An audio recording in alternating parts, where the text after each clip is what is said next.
ये अनार का रंग लाल होता है। बकरी घास खाती है। ये मेरा अखबार है। सुबह उठकर हमें नमाज पढ़ना चाहिए। सुबह हुई चिड़ियों की प्यारी आवाज बोलने लगी। ये मेरा अखबार है। आम, ये एक फल है। ये पीले और हरे रंग का होता है। ये मेरा अखबार है। झंडा, हमारा झंडा प्यारा है। तारा हमसे बहुत दूर है। ये मेरा अखबार है।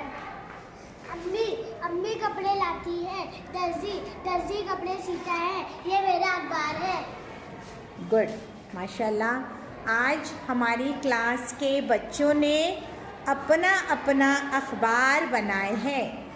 अपनी कहानियों में से इन्होंने अल्फाज लिए थे और इन अल्फाजों से बच्चों ने जुमले तैयार किए हैं और इन जुमलों से हमारी क्लास का अखबार बन गया है। आप लोग देख रहे हैं यहाँ पर, ये हमारी क्लास का अखबार है। और यहाँ बैठे हुए मेरे तमाम बच्चे, आप लोगों ने देखा हमारी क्लास का किस तरह से अखबार बना है। Yes teacher. है ना? तो आप लोग भी बेटा अपने अखबार इन बच्चों ने जैसे तैयार किए हैं, आप लोग भी अपना अखबार तैयार कर सकते हो।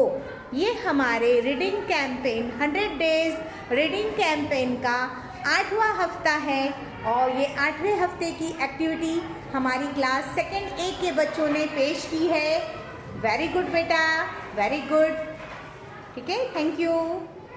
चलो सब लोग जाएंगे अपनी जगह पर। I'm an icon, man. I'm a girl about a 10. I should fuck her in a Benz.